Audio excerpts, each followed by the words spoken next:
School में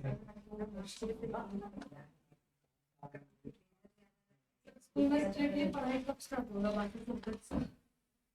कभी इनका मैथ्स चलता है, कभी जो फैंसी कंपटीशन चलता है, कभी डिबेट चलता है स्कूल में। मेरी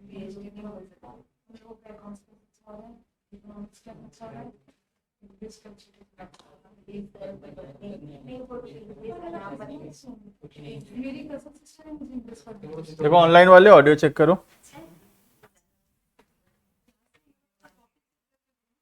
प्रवेश ऑडियो ठीक है। पायल क्यों क्या धोखा देती?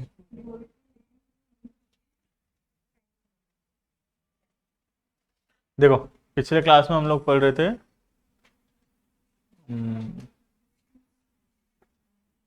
यहाँ तक पढ़े थे, ठीक है। पॉइंट नंबर 19 कंप्लीट हो गया था। गुड गुड इवनिंग, है ना। देखना पॉइंट नंबर 19 कंप्लीट हुआ था। The heading was banking transactions, ठीक है। ये सब हो गया था। उसके बाद होमवर्क था, हो गया 10-11। Next point number 20, next heading करना पॉइंट नंबर 20।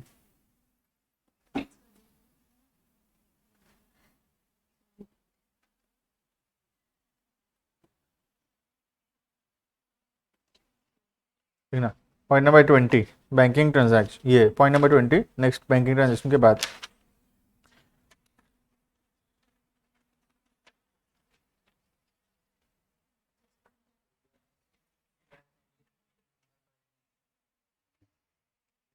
लिखना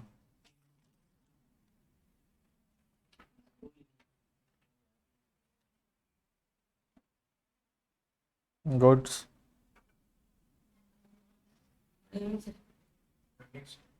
गुड्स गिवन एज चैरिटी। और पिछला क्लास क्या हो गया था? क्या हो गया था?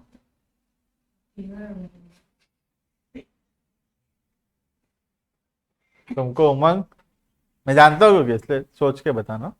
उमंग क्या हो गया था पिछला? घूम रहा था, क्योंकि मैं जानता हूँ सच्चाई इसलिए बोला, सो देख के झूठ बोलना।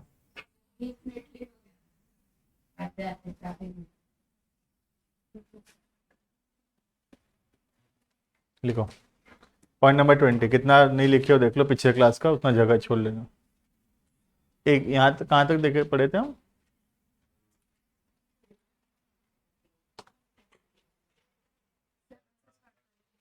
सेवन से चालू किया था बोलो। बेसिकली कितना तक है? 19 तक है। 1.5-2 पेज लग जाएगा, उसे 2 पेज छोड़ देना, ठीक है। देखना point number 20, goods given as charity और गुड्स डोनेटेड, ठीक है। आज की क्लास में हम लोग गुड्स से रिलेटेड बहुत सारा जर्नल्स करेंगे, ठीक है। 4-5 वैरायटी का जर्नल है, सारा गुड्स से रिलेटेड है, ठीक है। पहली बात, गुड्स गिवन एज चैरिटी मतलब हम लोग फ्री में गुड्स डोनेट किए हैं। जैसे हम लोग का कोई चीज़ का दुकान है, जैसे कपड़े का दुकान है, और हम लोग कपड़ा खरीदते हैं बेचने के लिए, वो गुड्स है हमारे लिए। Cloth is a goods for the business. अब हम कपड़ा डोनेट किए हैं किसी को, कोई भी गरीब व्यक्ति को, कोई ओल्ड एज होम्स में, कोई अनाथ आश्रम में, ऑर्फनेज में, हम लोग बेसिकली गुड्स को दिए हैं एज अ चैरिटी या एज अ डोनेशन, ठीक है। तो उसका जर्नल एंट्री हम लोग क्या पास करेंगे, ठीक है। अंशुमन पानी दे दो, पेन मांग रहा है, पेन दो, ठीक है। तो हम लोग सबसे पहला चैरिटी या डोनेशन एक एक्सपेंस है हमारे लिए, एक प्रकार का खर्चा ही है हमारे लिए, क्योंकि हम लोग किसी को फ्री में पैसा डोनेट, मतलब किसी को सामान डोनेट कर रहे हैं, तो एक प्रकार का पेन है एक्स्ट्रा, दे दो उसको अगर है तो, पेन एक्स्ट्रा है तो दे दो। लिखना सबसे पहला, चैरिटी एक एक्सपेंस है। Charity is an, Krish join किया, ठीक है। चैरिटी इज एन एक्सपेंस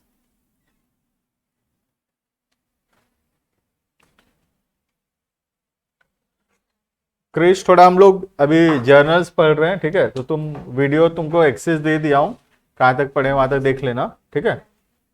यहाँ से तुम लिख सकते हो अभी पॉइंट नंबर 20 से, पुराना क्लास से दे दिया हूँ ऐप में, ठीक है। फर्स्ट क्लास है इसका, ठीक ना। सबसे पहला ओके, ठीक है। तो देखना, चैरिटी एक एक्सपेंस है, चैरिटी इज एन एक्सपेंस, क्योंकि फ्री में सामान बांटना खर्चा एक प्रकार का एक्सपेंस है, नुकसान ही तो है, ठीक है। तो चैरिटी एक एक्सपेंस है बिजनेस के लिए, और एक्सपेंस इंक्रीज हो रहा है, तो ये तो डेबिट होगा, ये क्लियर है, ठीक है। दूसरा, बिजनेस में गुड्स कम हो रहा है, बिजनेस में क्या कम हो रहा है, गुड्स कम हो रहा है, ठीक है। लेकिन हमारे पास गुड्स नाम का कोई अकाउंट है ही नहीं, क्योंकि हम लोग तो सामान खरीदने से परचेज लिखते थे, याद है।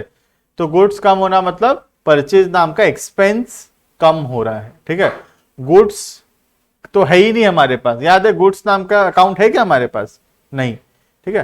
तो हम क्या लिखते हैं, गुड्स के जगह परचेज, तो यहां पर भी वैसे ही गुड्स के जगह क्या लिखेंगे, परचेज, ठीक है। परचेज भी एक्सपेंस था, परचेज नामक खर्चा कम हो रहा है, क्रेडिट। लेकिन ध्यान से सुना हुआ बात, परचेज नामक खर्चा कम कैसे हो रहा है, ठीक है। एक बार लॉजिक बता देता हूं, ये सेम जर्नल एंट्री 5 बार अभी आने वाला है, थोड़ा थोड़ा चेंजेस कर करके, जिसमें से यहां पर चेंजेस नहीं होने वाला, ये हमेशा सेम रहेगा 5 एंट्री में भी, ठीक है। तो इसका लॉजिक ध्यान से सुन लेना एक बार में, 5 बार में फिर और नहीं करेंगे बार बार, ठीक है। परचेज पहली बात एक्सपेंस है, ये तो सबको पता है, परचेज इज एन एक्सपेंस, ये कम कैसे हो रहा है, ठीक है। आज हम लोग सपोज जब गुड्स खरीदे थे 10,000 का, जब गुड्स खरीदे थे 10,000 का, तो हम बोले थे 10,000 रुपये खर्चा हो गया हमारा, 10,000 रुपये एक्सपेंस है, 10,000 रुपये खर्चा हो गया हमारा, ठीक है। अब उसी में से 2,000 का गुड्स तुम फ्री में बांट दिए, तो क्या तुम्हारा खर्चा 12,000 का हो गया, नहीं, एक्चुअल में उस 10 में से ही तो 2,000 का गुड्स दिए हो तुम। तो तुम अगर बोलोगे कि 2,000 का नया खर्चा हुआ, इसका मतलब परचेज नामक खर्चा कितना हुआ तुम्हारा, सिर्फ 8,000। तो परचेज नामक खर्चा हुआ 8,000 और चैरिटी नामक खर्चा हुआ 2,000, टोटल खर्चा कितना हुआ, 10,000। खर्चा 12,000 तो हुआ नहीं, कि पैसा तो 10,000 गया था ना, सामान खरीदे 10,000 का, सामान खरीदे 10,000 रुपए दिए, तो पैसा तो 10,000 गया। अब वो 10,000 का सामान में से 2,000 का सामान फ्री में बांट दिए हम, तो खर्चा 12 नहीं हो गया, खर्चा अभी भी 10,000 है, ठीक है, क्योंकि पैसा तो 10,000 गया है हमारे हाथ से, ठीक है। तो चैरिटी नामक खर्चा नया आ गया 2,000 का, और परचेज नामक खर्चा 2,000 से कम हो गया, ठीक है। तो परचेज जो 10,000 का खर्चा हम लिखे थे, परचेज को कर दिए 8,000, परचेज को 2,000 कम कर दिए, और कौन सा खर्चा बढ़ा दिए, चैरिटी नामक खर्चा बढ़ा दिए 2,000 से, क्लियर है। तो चैरिटी एक्सपेंस है, इंक्रीज हो रहा है डेबिट, परचेज एक्सपेंस है, कम हो रहा है क्रेडिट, क्लियर है। लिखना नेक्स्ट, ये सेम एंट्री अभी 3-4 बार आने वाला है, ठीक है। Next point number 21,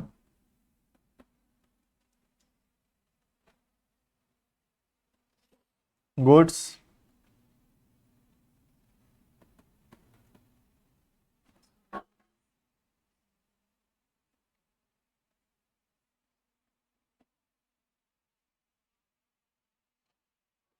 goods distributed as free samples.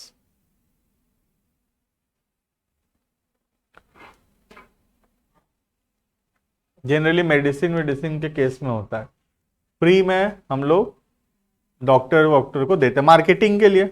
कोई भी चीज फ्री होता है क्या कभी भी, नहीं, उसके पीछे एक रीजन होता है जरूर। तो हम जब फ्री में सामान बांट रहे हैं, इसका मतलब हमारा प्रचार कर रहे हैं, हमारा एडवर्टाइजमेंट्स कर रहे हैं हम लोग, ठीक है। तो फ्री में सामान बांटना is a type of advertisement, और एडवर्टाइजमेंट एक खर्चा है हमारे लिए, एक प्रकार का एक्सपेंस है ये, ठीक है।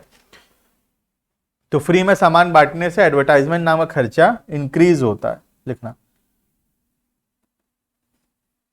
फ्री में सामान बांटना इज नोन एज एडवर्टाइजमेंट्स।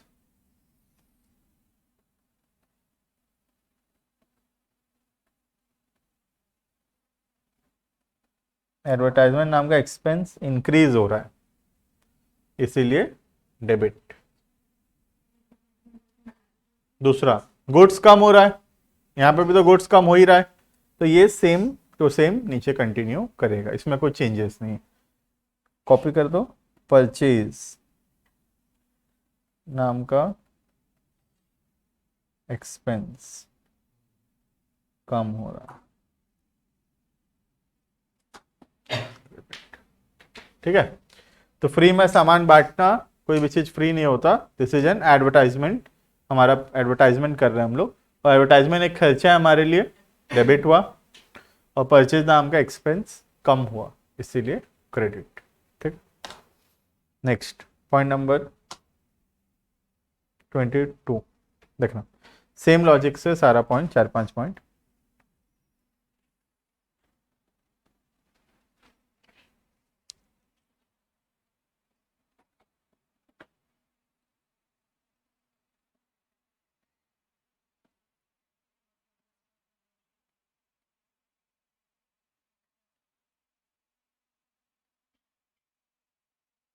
और एक्सीडेंट,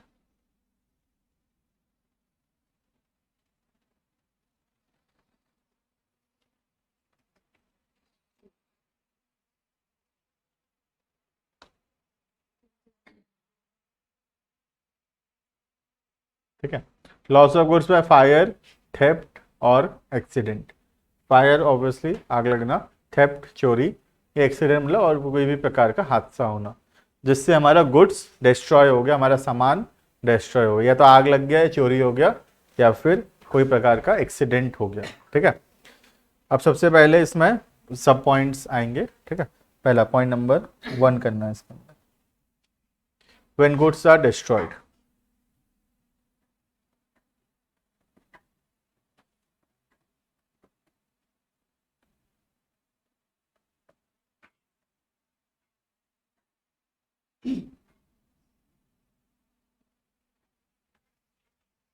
जब गुड्स डिस्ट्रॉय होता है तब, ठीक है।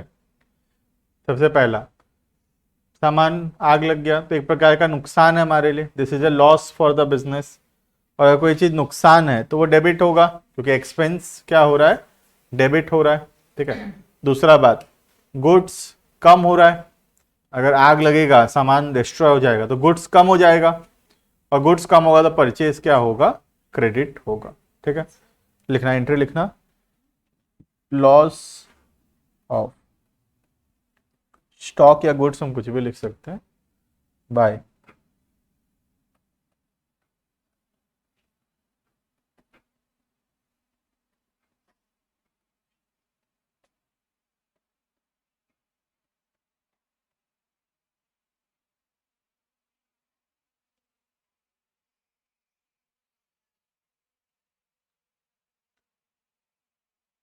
ठीक है। तो लॉस, आग लगना एक प्रकार का नुकसान है, नुकसान है तो डेबिट हुआ, और परचेज कम, परचेज नाम का एक्सपेंस कम हो रहा है, क्योंकि गुड्स डिस्ट्रॉय हुआ तो गुड्स कम हो जाएगा, और गुड्स अगर कम हो गया that mean goods will be credited, ठीक है। इसी के अंदर पॉइंट नंबर बी,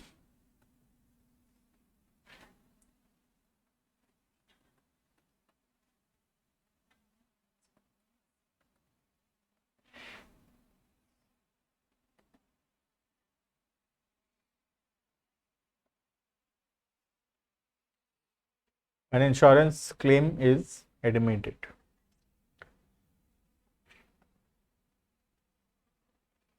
हो सकता है कि हम ये जो सामान डिस्ट्रॉय हुआ इसका इंश्योरेंस करवाए हैं, क्योंकि हम लोग इंश्योरेंस करवाते हैं, ठीक है। तो अब इंश्योरेंस कंपनी हमको पैसा दे रहा, अगर इंश्योरेंस नहीं है तो खाली एंट्री 1 होगा, बात खत्म, ठीक है। लेकिन अगर सपोज इंश्योरेंस है इसका, ठीक है, लेट से सामान डिस्ट्रॉय हुआ 10,000 का, तब एंट्री पास कर दिए, loss by fire, loss of stock by fire account debited to purchase 10,000 10,000, ठीक है। अब इंश्योरेंस कंपनी हमको पैसा देगा। अब ऐसा भी हो सकता है कि पूरा का पूरा 10,000 मिले या फिर 10,000 से कम मिले, 5,000 7,000 8,000 ऐसे पैसा मिला। 10,000 से ज्यादा कभी नहीं मिल सकता, ठीक है। जितना का नुकसान हुआ है मैक्सिमम उतना पैसा मिल सकता है, ठीक है। अब सपोज इंश्योरेंस कंपनी हमको 8,000 रुपए देता है, ठीक है। 10,000 के बदले लेट से 8,000 दे रहा है हमको, ठीक है। तो इसका एंट्री हम लोग क्या करेंगे? तो इंश्योरेंस कंपनी से 8,000 मिलेगा, तो इंश्योरेंस कंपनी हमारे लिए एक प्रकार का एसेट है, क्योंकि फ्यूचर में इंश्योरेंस कंपनी से 8,000 रुपए मिलेगा, तो इंश्योरेंस कंपनी हमारे लिए एक एसेट हुआ। तो एसेट क्या होता है? डेबिट। तो इंश्योरेंस कंपनी अकाउंट डेबिटेड, ठीक है। सपोज इंश्योरेंस कंपनी 8,000 देगा।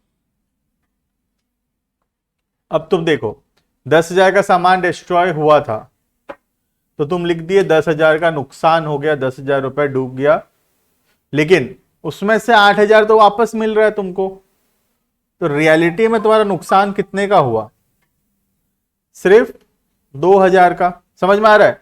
सामान 10,000 का आग लगा था तुम्हारा, लेकिन उसमें से 8,000 तो वापस मिल गया तुमको, इंश्योरेंस कंपनी दे दिया 8,000 तुमको।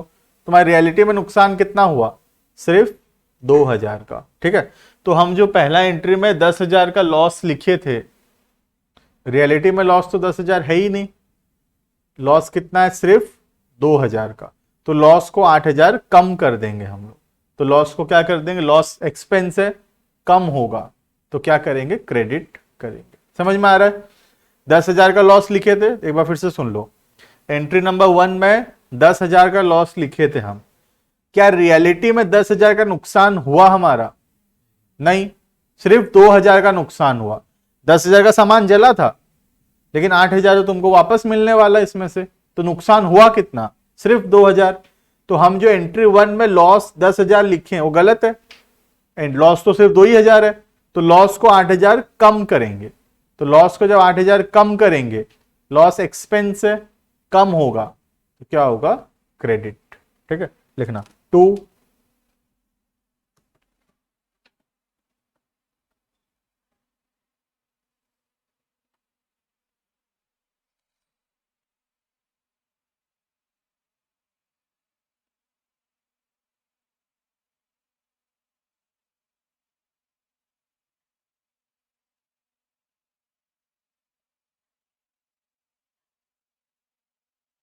तुम अमाउंट मत लिखना, मैं तो अमाउंट समझाने के लिए लिख रहा हूं।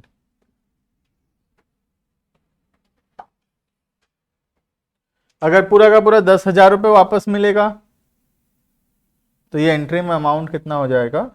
10,000 10,000। समझ में आ रहा है? तो पहला एंट्री है जब लॉस हुआ, तब उसका एंट्री पास किया हम। Loss of stock by fire, अगर फायर हुआ है तो फायर, थेफ्ट है तो थेफ्ट, एक्सीडेंट है तो एक्सीडेंट, ठीक है। तो loss of stock account debited to purchase 10,000 10,000।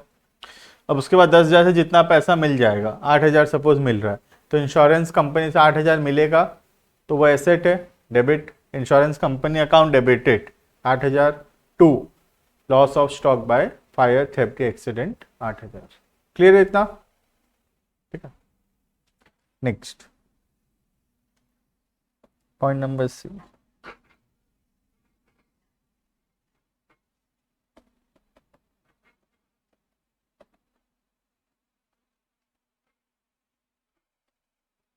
When amount is received from insurance company, जब इंश्योरेंस कंपनी पैसा दे दिया, ये एंट्री तो खुद भी बता सकते हो तुम।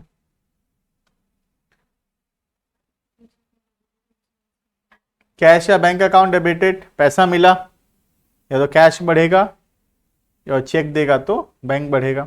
तो कैश या bank account debited, insurance company नाम का एसेट कम हो जाएगा, तो टू इंश्योरेंस कंपनी। ये एसेट है ना इंश्योरेंस कंपनी, पैसा मिल गया तो इंश्योरेंस कंपनी नाम का एसेट कम हो जाएगा, ठीक है।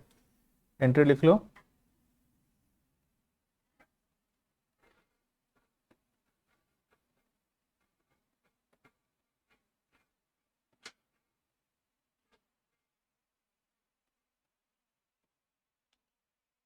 कैश और bank account debited to insurance company. जितना ही पैसा, जैसे 10,000 मिल रहा है तो 10,000, 10,000। हाँ, अभी इसमें नहीं लिखना है, लेकिन जब मतलब रियलिटी में जो अमाउंट दिया होगा हम वो पुट करेंगे। ठीक है, तो मैं ऐसे समझाने के लिए बता रहा हूँ।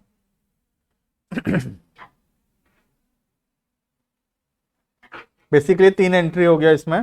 ठीक है, पहला जब गुड्स डिस्ट्रॉय हुआ तब का एंट्री। दूसरा, जब इंश्योरेंस कंपनी बोला कि हाँ ठीक है सच में आग लगा है, पैसा देंगे हम, एडमिट किया, उसका एंट्री। और तीसरा, जब सच में इंश्योरेंस कंपनी पैसा दिया, उसका एंट्री। ठीक है, क्लियर है? ये थोड़ा इंपॉर्टेंट है। ठीक है, नेक्स्ट पॉइंट नंबर 23।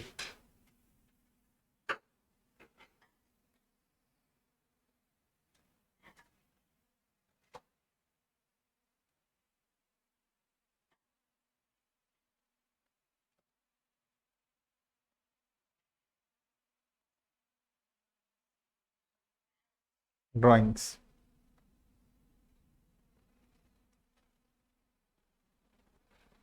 ठीक है, अब या तो हम लोग ड्राइंग्स कैश में हो सकता है, जैसे ड्राइंग्स हम लोग याद है, amount withdrawn by the proprietor for personal use. ठीक है, तो हमको कुछ पैसे का जरूरत है तो हम पैसा ले गए। ठीक है, लेकिन ऐसा भी हो सकता है हमको कोई गुड्स का जरूरत है, जैसे कि सपोज कैडबरी, हमारा कैडबरी का एजेंसी है, अब हमारे घर पे कैडबरी चॉकलेट चाहिए, तो हम क्या करेंगे? दुकान से लाएंगे, है ना, दुकान से उठा के लाएंगे घर, है ना। तो ये क्या हो गया, हम दुकान का सामान, दुकान का गुड्स को यूज किए पर्सनल यूज के लिए, तो इसको बोलते हैं goods withdrawn by the owner for personal use. समझ में आता है? तो ड्राइंग्स दो प्रकार का हो सकता है, एक तो कैश या बैंक का ड्राइंग, दुकान का गल्ला से पैसा ले लेना इज कैश ड्राइंग्स, या दुकान के बैंक अकाउंट से पैसा निकालना, बैंक से ड्राइंग्स हुआ। तीसरा, अगर हम लोग कोई गुड्स विड्रॉ करते हैं, कोई सामान जो बेचने के लिए खरीदा गया था उसको निकालकर पर्सनल यूज करते हैं, तो उसको बोलते हैं goods withdrawn for personal use, और वो भी एक प्रकार का ड्राइंग्स है। ठीक है, तो ड्राइंग्स कैश या बैंक से भी हो सकता है या फिर गुड्स भी हो सकता है। ठीक है, लिखना ड्राइंग्स के अंदर .1,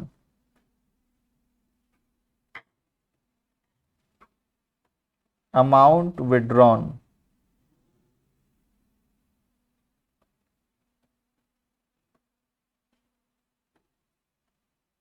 फॉर पर्सनल यूज। हम पैसा निकाले पर्सनल यूज के लिए, क्या एंट्री होगा? कैश अकाउंट डेबिटेड नहीं, कैश कम हो रहा है तो कैश क्रेडिटेड, कैश क्रेडिट होगा कि कैश कम हो रहा है, और ड्राइंग्स डेबिट होगा। ठीक है,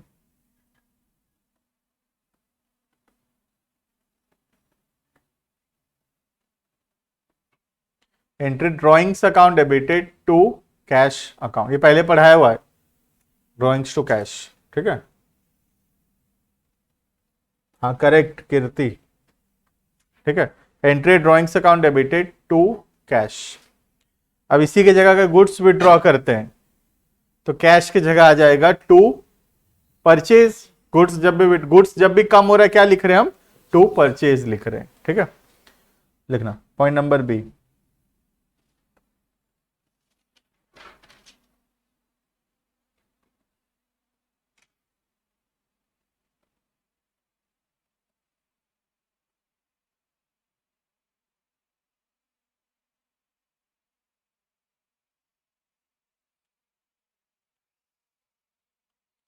गुड्स विड्रॉ करते हैं तो एंट्री टू कैश की जगह आ जाएगा टू परचेज। ठीक है,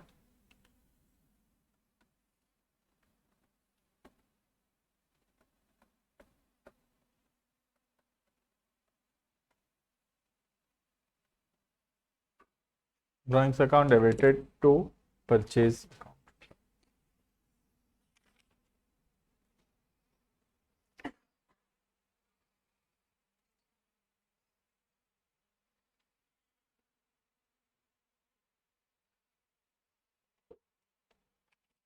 ठीक है,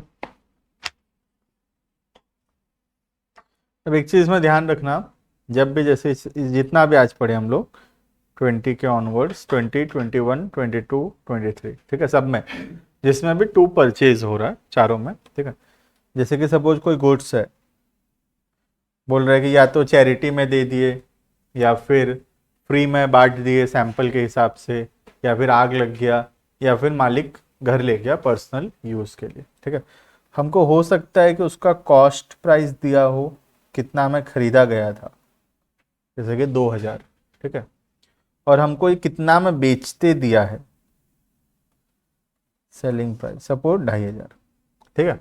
ये जो सामान विड्रॉ किए या ये जो सामान फ्री में बांटे, इसका कॉस्ट था 2000 और इसको बेचते अपने 2500 में, ठीक है। तो हम जितना भी एंट्री है उस पे अमाउंट हम 2000 लिखेंगे, 2500 नहीं, ठीक है। हमको कंफ्यूज करने के लिए जर्नल्स में दिया हुआ होगा कि goods withdrawn bye proprietor for personal use, cost price 2000, selling price 2500, तो हमको एंट्री आ जाएगा ड्रॉइंग्स टू परचेज, फिर हमको अमाउंट नहीं पता कि 2000 लिखना है कि 2500 लिखना है, ठीक है। तो हम ध्यान रखेंगे हमेशा कौन सा प्राइस लिखेंगे हम लोग, कॉस्ट प्राइस। रीजन क्या है, हम वर्ड क्या यूज कर रहे हैं, परचेज, और परचेज तो कॉस्ट प्राइस पे होता है, सेल्स होता है सेलिंग प्राइस पे। सेलिंग प्राइस कब होता है, सेल्स में होता है, खरीदते समय तो कॉस्ट प्राइस लगता है ना, तो परचेज जहां पर भी आएगा that simply mean that is cost price, ठीक है।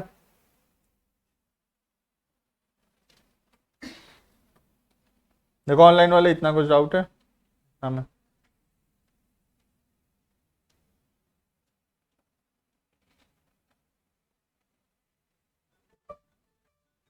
नहीं है।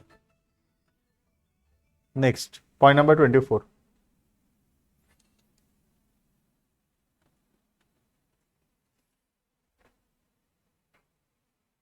लिखना।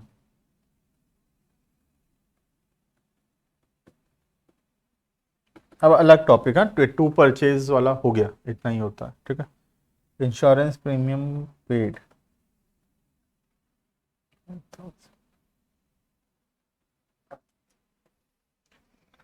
ठीक है। तो हमें इंश्योरेंस करवाए, 5000 रुपये खर्चा हुआ, बेसिकली क्या होगा एंट्री, इंश्योरेंस प्रीमियम एक एक्सपेंस है, डेबिट होगा, और कैश कम हो रहा है तो कैश क्रेडिट होगा, ठीक है। जहां पे डिटेल नहीं समझ में आएगा बोलना। इंश्योरेंस प्रीमियम एक एक्सपेंस है हमारे लिए, और एक्सपेंसेस डेबिट होता है, ठीक है, और कैश कम हो रहा है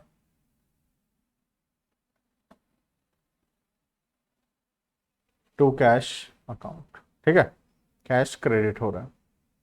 अगर चेक होता तो टू बैंक हो जाता है ये, ठीक है। ये तो इसके लिए नहीं पढ़ाया हूँ मैं, 25 लिखेंगे, इससे 24 लिखा हूँ, ठीक है। लिखना पॉइंट नंबर 25, लाइफ इंश्योरेंस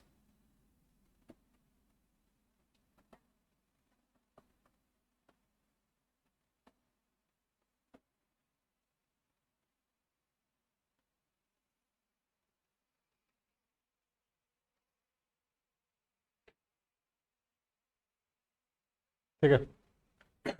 यहाँ अगर एंट्री है life insurance premium account debited to cash, तो वो गलत है, ठीक है। यहाँ पे देखना ध्यान से, ठीक है। इंश्योरेंस दो प्रकार का होता है, एक होता है सामान का इंश्योरेंस करवाना, गुड्स का या एसेट्स का। हम बिजनेस में जो सामान रखें उसका इंश्योरेंस करवा रहे हैं, बिजनेस का बिल्डिंग फर्नीचर उसका इंश्योरेंस करवा रहे हैं, ठीक है। और एक होता है पर्सन्स का इंश्योरेंस करना, व्यक्ति का इंश्योरेंस कराना, लाइफ इंश्योरेंस, मतलब कोई मर गया उसके वजह से उसे इंश्योरेंस जो करवाते हैं, ठीक है। तो दो प्रकार का इंश्योरेंस होता है, एक होता है मटेरियल थिंग्स का, जैसे गुड्स एसेट्स, इसका इंश्योरेंस करवाना, और वो नॉर्मल एक्सपेंस है, इंश्योरेंस प्रीमियम एक्सपेंस है, डेबिट हो भी गया, ठीक है। लेकिन जब पर्सन का इंश्योरेंस, पर्सन मतलब मालिक का इंश्योरेंस है, ये ओनर का इंश्योरेंस करवा रहे हैं, और ओनर का insurance is a personal expense, वो एक प्रकार का पर्सनल एक्सपेंस है, वो बिजनेस का खर्चा नहीं है. That is a personal expense to be recorded as drawings. तो life insurance premium paid 5,000, the journal entry will be drawings account debited to cash. यहाँ पर life insurance premium account debited to cash नहीं होगा. तो 24 इसीलिए लिखे थे, 25 का थोड़ा माहौल बनेगा 25 वाला. ठीक है, लिखना entry drawings account debited to cash. तो लगता है तो सेम लग सकता है, इसलिए मैं एक साथ लिखाया हूं कि सेम नहीं है, ये अलग अलग चीज है पूरा. ठीक है,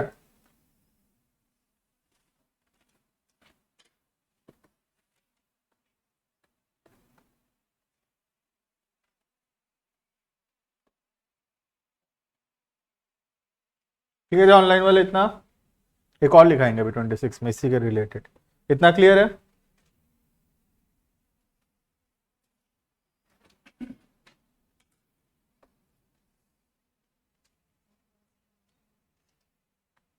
लिखना नेक्स्ट.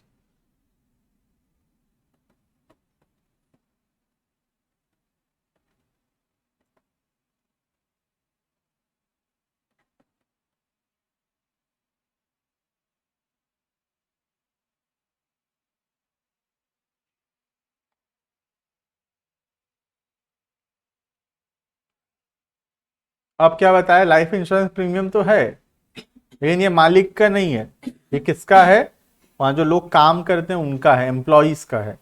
तो ये बिजनेस का खर्चा है, फिर ये ड्रॉइंग्स नहीं है.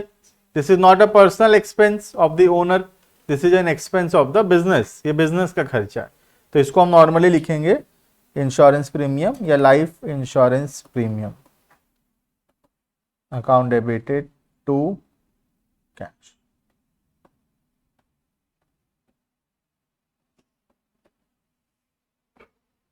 $3,000.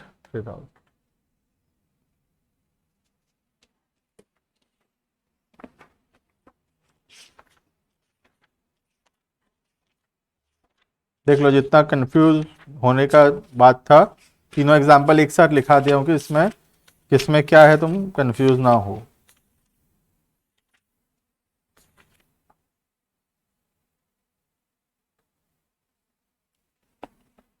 ठीक है, तो इंश्योरेंस प्रीमियम रिलेटेड 3 है.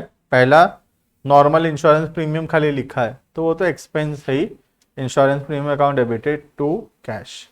जब भी लाइफ इंश्योरेंस लिखेगा तो ध्यान से, खाली लाइफ इंश्योरेंस लिखा है हम यही मानेंगे मालिक का है, ये ओनर का पर्सनल लाइफ का इंश्योरेंस करवाया है और वो पर्सनल एक्सपेंस है, उसको हम लोग ड्रॉइंग्स लिखेंगे. ठीक है, लेकिन अगर लाइफ इंश्योरेंस है एम्प्लॉयज का तो वो पर्सनल एक्सपेंस नहीं है, फिर वो बिजनेस का एक्सपेंस है, हम उसको लिखेंगे life insurance premium account debited.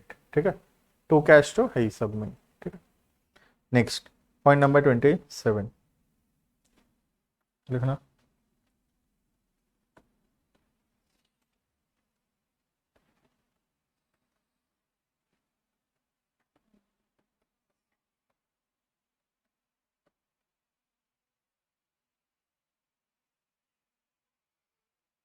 Income tax paid 10,000. Income tax दिए, इनकम टैक्स पता है, entry income tax account debited to cash, गलत है वो, है ना, इनकम टैक्स कैश नहीं होगा. ठीक है, अब देखना एक कॉन्सेप्ट बताता हूँ तुमको, रिकॉल कराता हूँ. इनकम टैक्स तो कैश नहीं होता, होता तो हम लिखते ही नहीं है, क्यों लिखते. ठीक है, कुछ अलग है तब लिख रहे. तो इसमें क्या है देखना कॉन्सेप्ट, एक कॉन्सेप्ट था बिजनेस एंटिटी कॉन्सेप्ट, याद है क्या होता है business entity? Correct, business and businessman दोनों अलग अलग. अकाउंटिंग प्रिंसिपल क्लास नंबर 1, पहला क्लास अकाउंटिंग प्रिंसिपल्स का. ठीक है, बिजनेस और मालिक ओनर दोनों अलग अलग हैं, बोथ आर सेपरेट. ठीक है, मालिक जो भी पैसा लगाया है बिजनेस में, बिजनेस के लिए वो एक लाइबिलिटी है, वो पैसा वो रिटर्न करेगा, तो इसीलिए कैपिटल एक प्रकार का लाइबिलिटी है बिजनेस के लिए कि मालिक को पैसा बिजनेस वापस करेगा. ठीक है, अब कोई भी प्रॉफिट होता है तो वो प्रॉफिट किसको बिलोंग करता है? मालिक को, ओनर को. और कोई भी लॉस अगर होता है तो वो भी मालिक का. तो एनी प्रॉफिट, लॉस को छोड़ो, any profit belongs to the owner.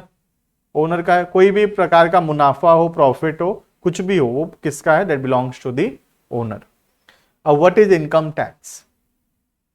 Tax on the income, जो हम कमाई कर रहे हैं, जो हम कमा रहे हैं, कमाई पर जो टैक्स हमको भरना पड़ रहा है सरकार को, उसको हम बोलते हैं इनकम टैक्स। अब कमा कौन रहा है? बिजनेस की ओनर। ओनर कमा रहा है, क्योंकि every profit belongs to the owner. सारा प्रॉफिट किसको बिलोंग करता है?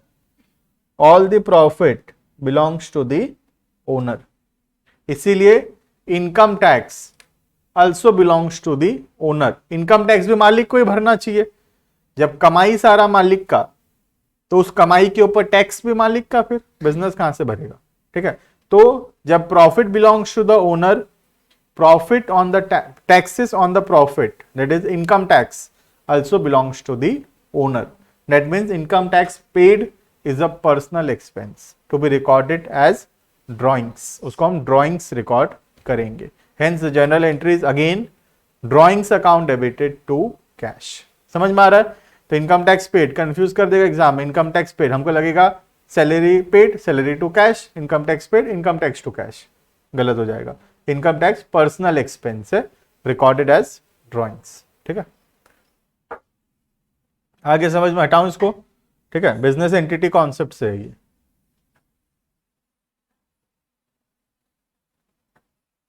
लिखो entry,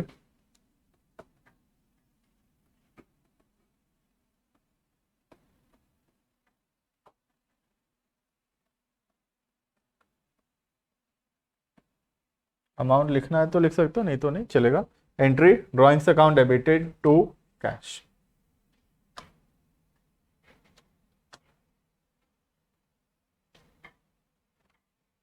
next point number 28।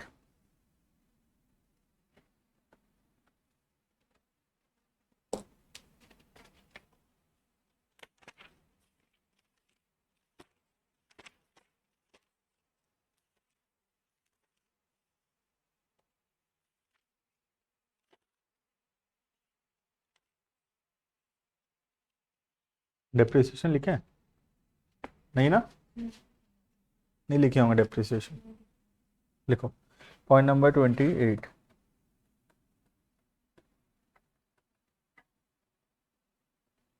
Depreciation. क्या होता है depreciation? Correct, fall in the price of the asset. Asset का प्राइस जो कम हो जाता है due to use, accident, time, याद है ऑब्सोलेंस, ऐसा कुछ याद आ रहा है? बेसिक कॉन्सेप्ट में था। ठीक है, तो जैसे कोई भी एग्जांपल, जैसे एसी हम खरीदे, ठीक है, एसी खरीदे 40,000 में लेट से, ठीक है, 2 साल यूज कर लिए, अब भी 40 का ही है कि कम हो गया? कम हो गया। ये कम होना को बोलते हैं डिप्रिसिएशन। This is depreciation. ठीक है, मोबाइल फोन खरीदे 1 लाख का, कौन सा आ रहा है बताओ थोड़ा? आईफोन 120 है, बढ़ा दे। आईफोन कौन सा आ गया? 13, 14, 15, 13, आईफोन 13। ठीक है, 1,20,000 का खरीदे। आईफोन 13 प्रो, आप बोल रहे प्रो भी है क्या फिर कुछ? प्रो फिर 2 किडनी बेचना पड़ेगा। खाली आईफोन में 1 लगेगा, आईफोन प्रो नाम से पता चल रहा है 2 लगेगा इसमें, है ना? 20,000 बढ़ा क्या? तो कुछ छोटा मोटा पार्ट्स बेचने से हो जाए, किडनी नहीं लगेगा। चलो आ जाओ, आ जाओ। ठीक है, तो हम लोग आईफोन 13 खरीदे 1,20,000 में। ठीक है, 1 महीना यूज कर लिए, 1 मंथ हम लोग यूज कर लिए। ऑब्वियस सा बात है, अब इसको बेचने निकलेंगे तो 70-80 हजार में ही ये बिकेगा। पुराना हो गया या 1 लाख में बिकेगा, उससे ज्यादा में तो बिल्कुल नहीं बिकेगा। 20-30 हजार में वैल्यू कम हो गया। क्यों कम हो गया? 20-30 हजार यूज कर लिए, 1 महीना पुराना हो गया, दिस इज डेप्रिसिएशन। ये फॉल को बोलते हैं डेप्रिसिएशन। ये जो 20,000 हुआ, एक 20 में खरीदे थे, लेट से 1 लाख हो गया, तो ये जो फॉल है, ये जो 20,000 का फॉल है, ये फॉल को बोलते हैं depreciation. Depreciation simply means fall in the value of asset, ठीक है। तो क्या प्रो मैक्स में भी आ गया ये, कौन है? क्रिश, क्रिश नहीं, ये कीर्ति। लिखो डेप्रिसिएशन मतलब, लिखो depreciation means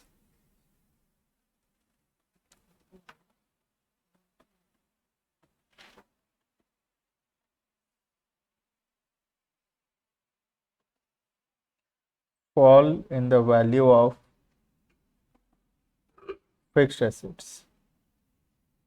Depreciation means fall in the value of fixed assets.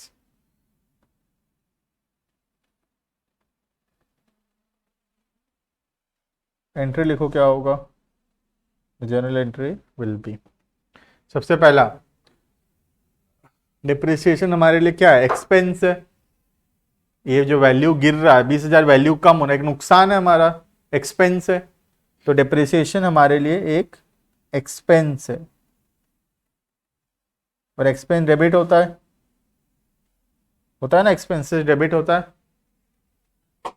ठीक है। दूसरा, मोबाइल फोन हमारे लिए एक एसेट है, या एसी हमारे लिए एक एसेट है।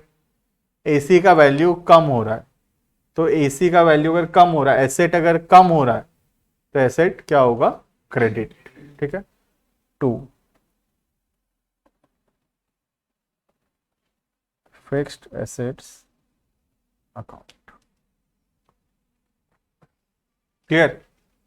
एंट्री हो गया depreciation account debited to fixed asset account, depreciation being an expense debited. दूसरा, फिक्स्ड एसेट का वैल्यू कम हो रहा है, तो जब वैल्यू कम होगा hence it will be credited, clear? अब जो क्वेश्चंस होगा उसमें ना डिप्रिसिएशन का बहुत बार अमाउंट नहीं दिया हुआ रहता है, ठीक है। जैसे कि हमको बता दिया कि फिक्स्ड एसेट हम लोग खरीदे थे 20,000 में, ठीक है। हम एंट्री पास कर दिए, फिक्स्ड एसेट खरीदे, fixed asset account debited to cash, ठीक है। फिर हमको बाद में बता दिया फिक्स एसेट का वैल्यू गिर गया है, depreciation at the rate of 20%। Percent में बता देता है खाली, अमाउंट में नहीं बताकर डिप्रिसिएशन, तो हम निकाल लेंगे, क्या दिक्कत है? 20,000 का 20% करना आएगा हमको, मतलब कितना रुपए गिर गया वैल्यू? 4,000। हम एंट्री पास करेंगे डिप्रिसिएशन टू फिक्स्ड एसेट 4,000 4,000, ठीक है। तो डिप्रिसिएशन वाले क्वेश्चंस में अमाउंट थोड़ा मिसिंग रहता है, यूजुअली परसेंट में मिल जाता है हमको, और परसेंट से हमको निकालना पड़ेगा what is the actual amount, ठीक है। देखो इतना क्लियर है कि नहीं? ऑनलाइन वाले इतना क्लियर है? बहुत ज़्यादा नहीं बचा है और, है ना। और कितना, आज कौन सा डे है? मंडे। मैक्सिमम हम लोग मतलब दिवाली से पहले जो तक हम लोग खत्म कर ही लेंगे, 2 या 3 क्लास मैक्सिमम। लेजर नहीं होगा, लेजर कम टाइम लगेगा, लेकिन लेजर होगा नहीं खत्म, क्योंकि और दिवाली से पहले ज़्यादा क्लास है कहाँ? धनतेरस से पहले तो छोटी दिवाली वाले दिन तुम्हारा क्लास है, तो उस दिन छुट्टी है, तो मंडे तक क्लास है हमारे पास। आज मंडे है, मंडे तक क्लास है, तो 3 ही क्लास है, तो मैक्सिमम में चैप्टर खत्म हो पाएगा, है ना। एडजस्टमेंट एंट्री भी है, और थोड़ा बहुत मतलब और भी क्वेश्चन से जो एक्स्ट्रा एंट्रीज दिया हुआ है वो भी है। देखना, होमवर्क लिखना।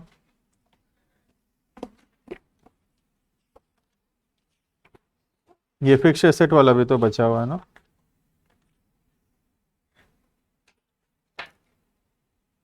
इलस्ट्रेशन 12 13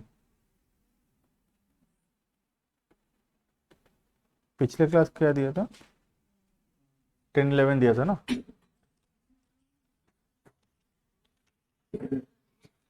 14 अभी नहीं होगा, ठीक है। 12 13 दो ही, उतना तो कर क्या हो, ठीक है। ऑनलाइन वाले बाकी नेक्स्ट क्लास।